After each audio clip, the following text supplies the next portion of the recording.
নমস্কার বন্ধুরা, রূপক টিউব চ্যানেলে আপনাদেরকে স্বাগত জানাই।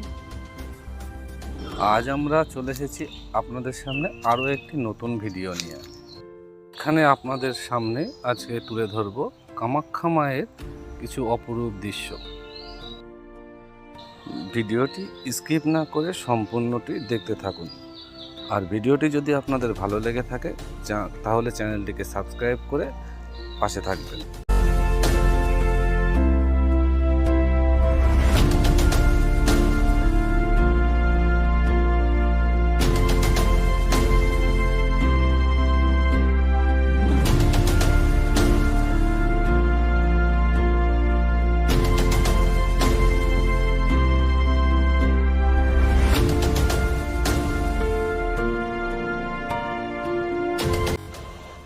জয় মা কামাখ্যা।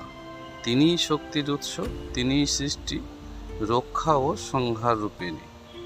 নীলাচল পর্বতের কোল ঘেঁষে আসামের গুয়াহাটিতে বিরাজমান মা কামাখ্যা, তার অলৌকিক মন্দির যেন এক মহাশক্তির কেন্দ্রস্থল।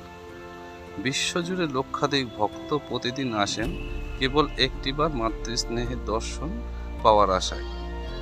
এই পবিত্র স্থানে ঈশ্বরী স্বয়ং নারী শক্তির রূপে বিরাজমান। তার কৃপায় দূর হয় দুঃখ, কাটে বাধা, আর জীবনে ফিরে পায় নতুন আশার আলো। মা কামাখ্যার চরণে তাই অর্ঘ্য অর্পণ করি। হে মা গো, তুমি আমাদের শক্তি, তুমি আমাদের আশ্রয়। তোমার কৃপা বর্ষিত হোক সমগ্র বিশ্বের উপর। জয় মা কামাখ্যা। এই নামেই ধ্বনিত হয় শক্তির গভীর উচ্চারণ। আসামের নীলাচল পর্বতের কোলে অবস্থিত কামাখ্যা মন্দির এটি কেবল একটি ধর্মীয় স্থান নয়, বরং নারী শক্তির এক চিরন্তন প্রতীক। কথিত আছে, সতীর অঙ্গ প্রত্যঙ্গ যেখানে যেখানে পতিত হয়েছিল সেখানেই সৃষ্টি হয়েছিল একটি শক্তিপীঠ। সেই পবিত্র শক্তিপীঠগুলির মধ্যে সবচেয়ে গুপ্ত, সবচেয়ে রহস্যময় হলো এই কামাখ্যা। পুরাণ মতে সতী নিজ পিতার যজ্ঞে আমন্ত্রিত না হয়ে সেখানে গেলেও শিবকে অবমানিত হতে দেখে আত্মবলি দেন। বিষণ্ণ ও ক্ষুব্ধ শিব সতীর দেহ বহন করে প্রলয় নৃত্যে মগ্ন হন। তখনই বিষ্ণু তার সুদর্শন চক্র দিয়ে সতীর দেহ খণ্ড বিখণ্ড করেন, আর সতীর যোনি পতিত হয় এই নীলাচল পর্বতে।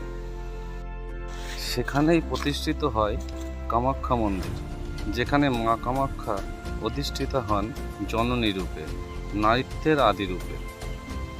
এই মন্দিরের নির্মাণকাল ধরা হয় গুপ্তযুগ থেকে শুরু করে পাল, কোচ ও অহোমের রাজবংশের মধ্যে দিয়ে গড়ে ওঠা এক ঐতিহাসিক ধারা।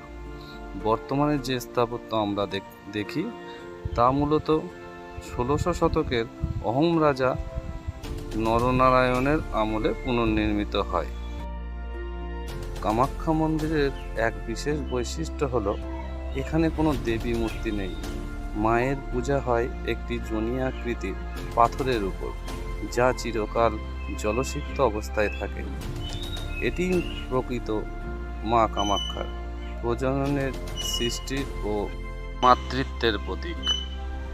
প্রতি বছর জুন মাসে অনুষ্ঠিত হয় অম্বুবাচী মেলা, যখন বিশ্বাস করা হয় মা কামাখ্যা ঋতুমতী হন। এই সময় ৩ দিন মন্দির বন্ধ থাকে। চতুর্থ দিন দেবীকে শুদ্ধি করে আবার পূজার্চনা শুরু হয়। সারা ভারত থেকে লক্ষ লক্ষ ভক্ত আসেন এই অলৌকিক মাতৃত্বের উৎস উপলক্ষে। মা কামাখ্যা শুধু দেবী নন, তিনি জীবনের সমস্ত সংকটের সুরাহা। তিনি প্রেমের, শক্তির, জ্ঞানের এবং রক্ষার একমাত্র আশ্রয়।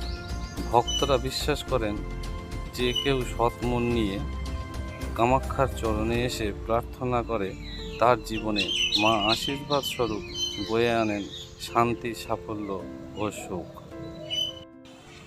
এইভাবেই যুগের পর যুগ ধরে মা কামাখ্যা নারীত্বের চাহিদা ও শক্তির মূর্ত রূপ হয়ে বিরাজ করছেন আমাদের হৃদয়ে, আমাদের আত্মায়। চলুন তার চরণে প্রণতি জানাই। জয় মা কামাখ্যা, তুমিই শক্তির উৎস, তুমিই সর্বেশ্বরী। তোমার কৃপায় আলোকিত হোক আমাদের পথ, শুদ্ধ হোক আমাদের অন্তর। এতক্ষণ যারা আমার সাথে ছিলেন, আশা করি আপনাদের ভিডিওটি সব ভালো লেগেছে। আর যদি ভিডিওটি আপনাদের সত্যি ভালো লেগে থাকে তাহলে কমেন্টে জয় মা কামাখ্যা লিখে যাবেন আর আপনার মূল্যবান বক্তব্য লিখবেন।